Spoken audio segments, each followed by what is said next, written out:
नमस्कार मित्रांनो, आज आहे 11 एप्रिल आणि मित्रांनो, लपंडाव या मालिकेबद्दल काय बोलावं. यांचा जो ट्रॅक आहे तो अजिबात बोर होत नाही. आपल्याला आजच्या भागात पाहायला मिळणार आहे की कान्हा त्याच्या घरी जातो. मा आणि कान्हामध्ये चांगलंच भांडण होतं सखीला घेऊन.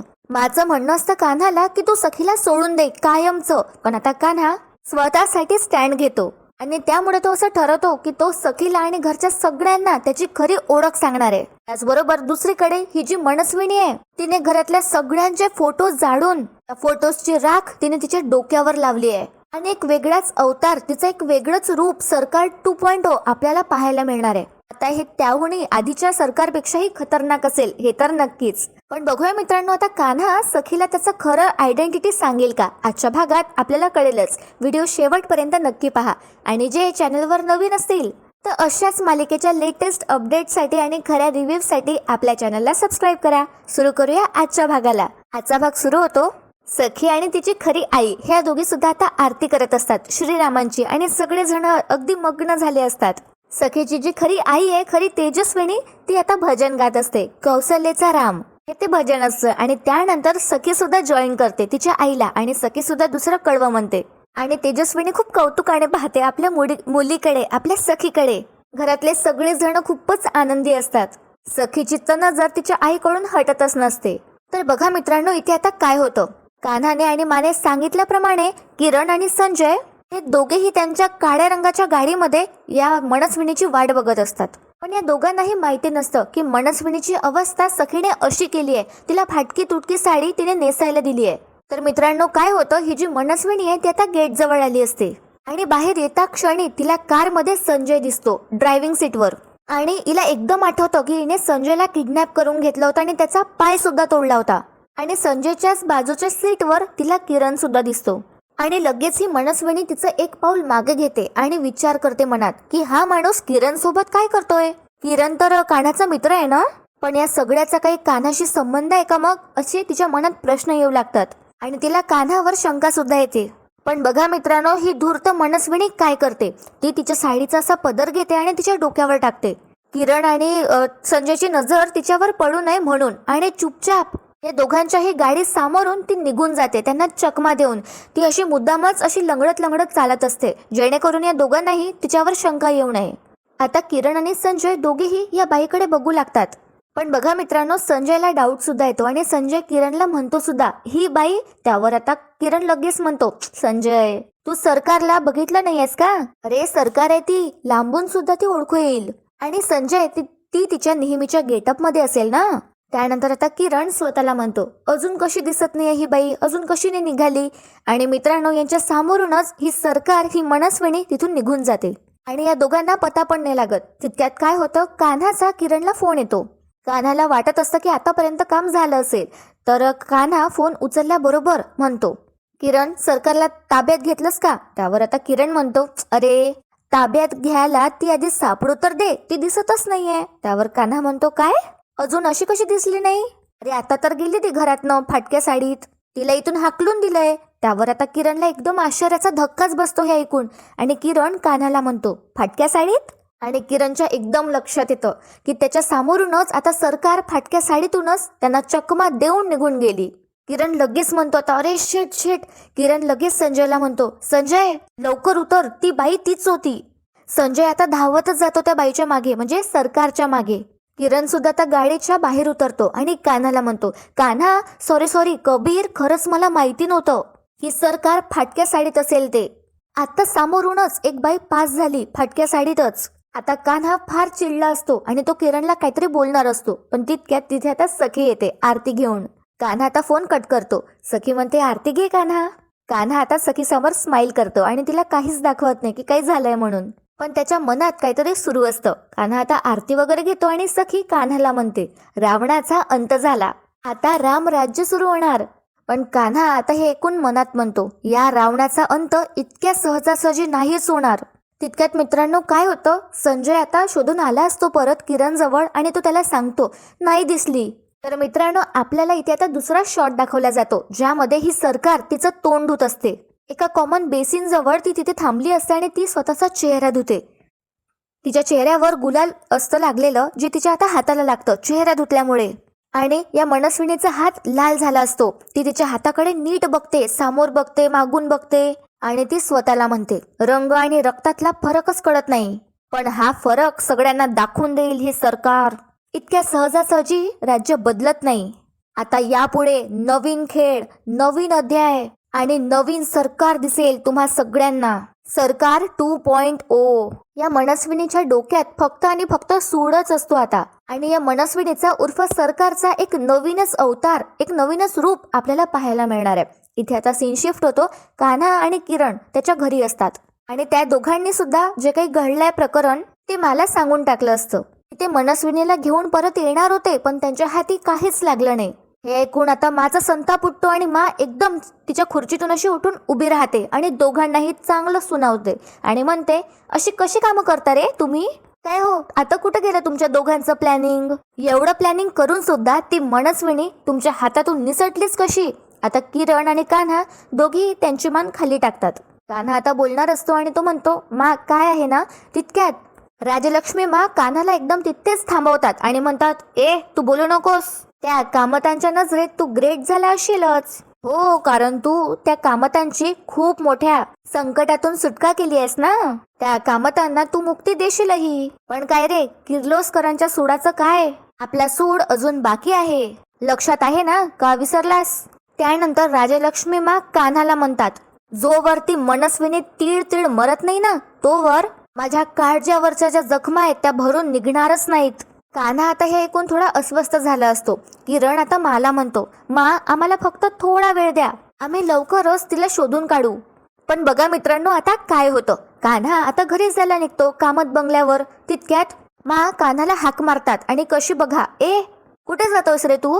कान्हा म्हणतो, कामत हाऊस. कान्हाने एकदम शांतपणे उत्तर दिलं असतं. पण आता मा कान्हा जवळ येतात आणि म्हणतात, का बरं, आता तुझं काय काम आहे तिथे? तुझं काम संपलंय ना, आता आपला मुक्काम आवरायचा बघा. कान्हा आता एकदम आश्चर्याने आपल्या मित्राकडे किरणकडे बघतो. किरण सुद्धा गप्पच असतो आणि त्याची मान सुद्धा तो खालीच टाकतो. तो सुद्धा यात काय बोलणार. पुढे आता मा कान्हाला म्हणतात, आपला जो काही हिशोब आहे तो त्या सरकार बरोबरच होता ना. आता तीच जर तिथे नाही तर तुझं तिथे काय काम?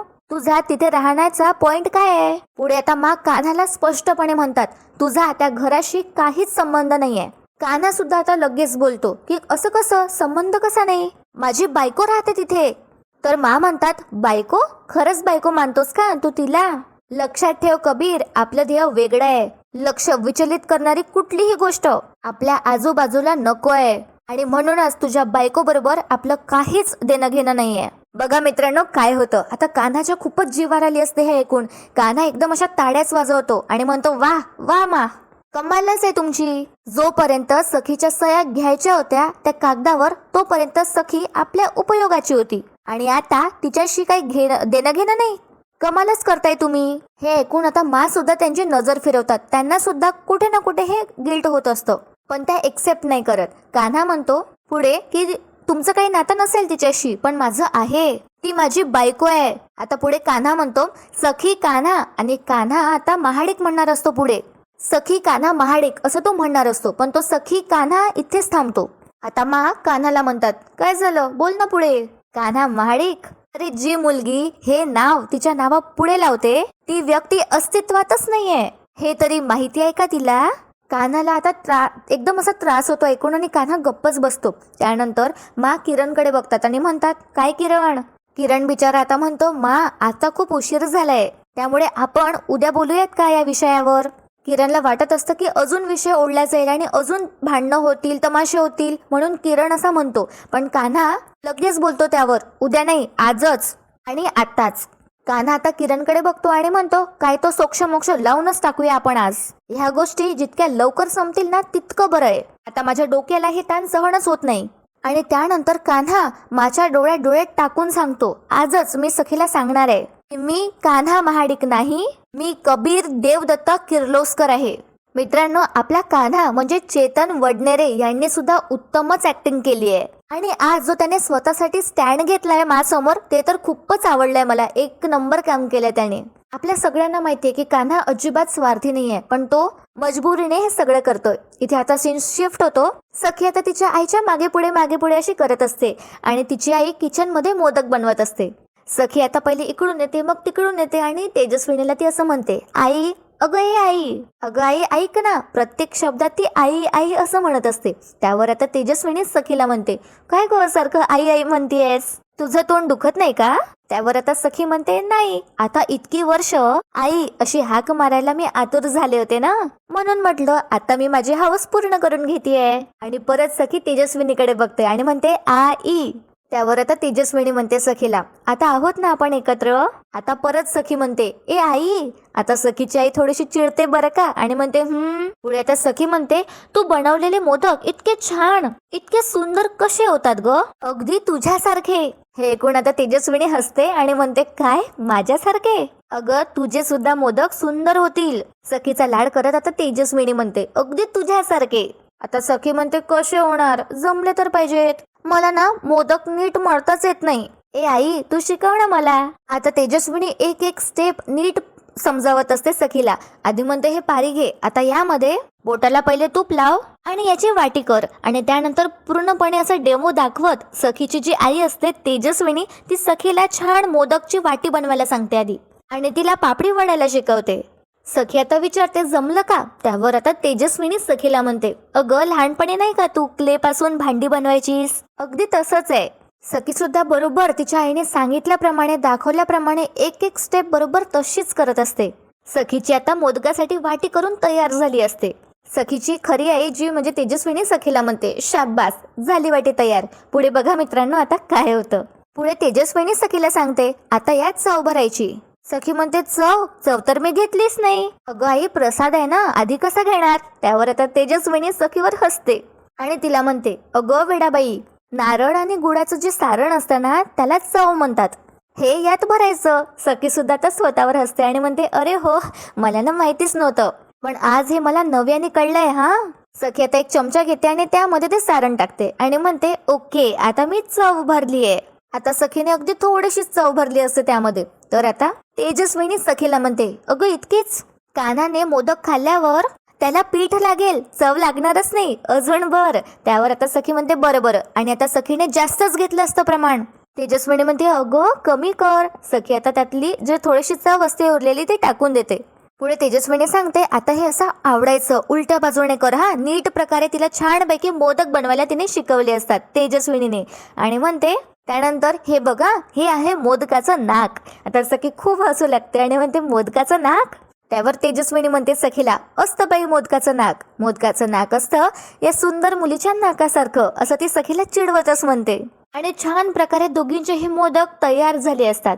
आणि सखीला विश्वासच बसत नाही की तिने सुद्धा इतका सुंदर मोदक केलाय. आता सखी स्वतःच्या मोदकाकडे बघते आणि तिच्या आईच्या मोदकाकडे बघते आणि लगेच म्हणते, आई, हा मोदक तर तू बनवतेस, अगदी तसाच झालाय. त्यावर आता तेजस्विनी म्हणते, नाही, माझ्यापेक्षाही सुंदर झालाय. पुढे आता तेजस्विनी म्हणते सखीला, पण आता असं एक केसर घ्यायचं आणि ते आपल्या मोदकावर असं चिटकवायचं. आणि बघा मित्रांनो, पुढे आता तेजस्विनी सांगते सखीला, ह्याने काय होतं, जेव्हा मोदक आपण उकडायला ठेवतो तेव्हा केशराचा सोनेरी रंग मोदकावर उतरतो आणि मोदक अजून जास्त सुंदर दिसतो. तर चला मित्रांनो, सिरियलच्या माध्यमाने का होईना आपल्याला नवीन नवीन गोष्टी सुद्धा माहिती होतात. सखी आता खूपच खुश होते आणि सखी तेजस्विनीला म्हणते, वा, अगं आई किती छान वाटतंय, मला तर ना अगदी लहान झाल्यासारखं वाटतंय. लहानपणी कसं तू माझ्या हाताला धरून मला 12 खडी लिहायला शिकवली होतीस आणि आज इतक्या वर्षांनी तू मला मोदक बनवायला शिकवलं. अजून तर मला किती किती गोष्टी शिकायच्या आहेत तुझ्यापासून. त्यावर तेजस्विनी म्हणते, हो का? पुढे आता सखी म्हणते, हो, लुसलुशीत पुरणपोळ्या, भाजणीच्या चकल्या, अनारसे, श्रीखंड, सगळंच. पुढे आता सखी म्हणते, आणि? सखी एकदम आता थांबते. तेजस्विनी विचारते, आणि काय? सखी म्हणते, सुखी संसाराचं समीकरण. सखी याच्या डोळ्यात आता पाणी येतं. तिला तिच्या बाबांची आठवण येते. सखी आता तिच्या आईला म्हणते, आई, तुझं बाबांवर आणि बाबांचं तुझ्यावर किती प्रेम होतं. हो ना ग, पण बघ ना, माझ्या नशिबात तुमच्या दोघांचंही प्रेम आलंच नाही. पुढे आता सखी म्हणते, अगं आई, तुला एक गोष्ट सांगू का? मला ना बाबांची खूप आठवण येते. अगं मी लहान असताना तर ते माझ्या स्वप्नात पण यायचेत, अजूनही येतात. सखी आता रडायलाच लागते. तर आता तेजस्विनी सखीला समजावून सांगते आणि म्हणते, अगं सखी बाळा, बाबा कुठेच नाही गेले, ते आपल्या सोबतच आहे.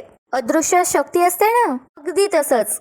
आता पण बघ, आपण पुन्हा भेटलो, एकत्र आलोत. त्यानंतर तेजस्विनी सखीचे अश्रू पुसून देते आणि तिला जवळ घेते, तिला मिठी मारते. पण तेजस्विनीला सुद्धा आठवण येत असते राघवची आणि तिच्या डोळ्यात सुद्धा पाणी येतं. पण ती सखीला दाखवत नाही, कारण जर ती सखी समोर रडली तर सखी सुद्धा आणखीच इमोशनल होईल असं तिला वाटत असतं. तर बघा मित्रांनो, इथे आता सीन शिफ्ट होतो. मात त्यांच्या खुर्चीवर जाऊन बसतात आणि म्हणतात, किरण तुझ्या हुशार मित्राला समजाव. काय ना, हिरोगिरी आपल्याला हवी तेव्हाच करावी, नको तेव्हा नाही. किरण आता म्हणतो, मा काय म्हणायचंय तुम्हाला, मी नाही समजलो. तर पुढे मा असं कान्हाकडे बघत म्हणतात, सखीला आज तो खरं सांगणार आहे ना.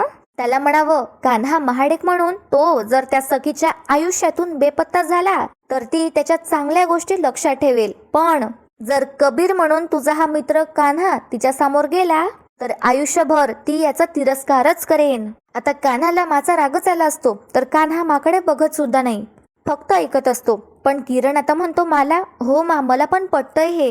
किरण आता कान्हाजवळ जातो त्याला समजवायला आणि म्हणतो, कबीर मा बरोबर बोलतायत, सखीला ही फसवणूक पसणार नाही. तर आता कान्हा किरणला डायरेक्टच बोलतो, मग काय आतापर्यंत जे आपण केलं ते काय सखीची फसवणूक नव्हती का?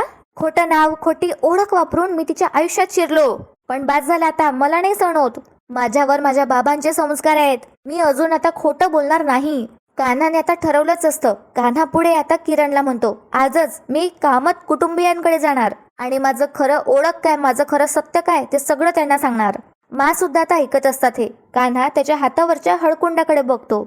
मित्रांनो, इथे आता कान्हा घरी आला असतो. त्याने कपडे वगैरे सुद्धा चेंज केले असतात. त्याचे कान्हाचे कपडे त्याने घातले असतात, शर्ट वगैरे, आणि त्याला दिसतं सगळेजण आता म्हणजे डिनरची तयारी करत असतात, रात्रीच्या जेवणाची तयारी करत असतात. आणि कान्हा तिथे येतो, या सगळ्यांकडे बघतो आणि मनात म्हणतो, आज काहीही झालं तरी मी बेबी सरकारांना माझं सत्य सांगणार आहे.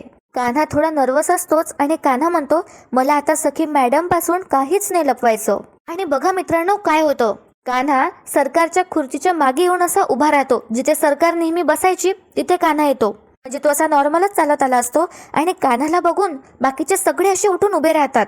सगळ्यांच्या मनात आता कान्हासाठी एक वेगळीच रिस्पेक्ट असते. सखी सुद्धा कान्हाकडे स्माइल करत बघते, पण आता कान्हाला थोडंसं भीती वाटते. कान्हाला काही समजत नसतं. कान्हा सगळ्यांना म्हणतो, तुम्ही सगळे माझ्याकडे असं का बघताय. कान्हा आता मनात विचार करू लागतो लगेच, हे सगळे माझ्याकडे असे का बघतायत, यांना काही कळलंय का माझ्याबद्दल. कान्हाला आता काहीच समजत नसतं. आणि मित्रांनो, आजचा भाग इथेच संपतो. उद्याच्या भागात आपण पाहणार आहोत की ही मनस्विनी घरातल्या सगळ्यांचे फोटोज झाडत असते. त्यानंतर ती तिच्या सख्ख्या बहिणीला म्हणजे तेजस्विनीला किडनॅप करते. तिच्यासारखी साडी तिने घातली असते आणि मनस्विनीचा प्लॅन असतो की आता खरे तेजस्विनीच्या जागी परत ती घरी जाणार, पण आता मात्र ती तिच्या बहिणीसारखीच वागणार, तिच्यासारखीच साडी घालणार असा तिचा प्लॅन असतो. आणि दुसरीकडे आता सखी सुद्धा गायब होते. कान्हा बिचारा धावतच रस्त्यावर सुटतो सखीला शोधण्यासाठी. आणि मनस्विनी असं ठरवते, एकतर मी जिवंत राहील नाहीतर तुम्ही सगळे, असं ती घरच्यांच्या फोटोजकडे बघत म्हणते. आता ही जी सरकार आहे ही एकदम पिसळल्यासारखी झाली आहे असं म्हणायला हरकत नाही. तर मित्रांनो, बघूया आता काय होणार आहे उद्याच्या भागात.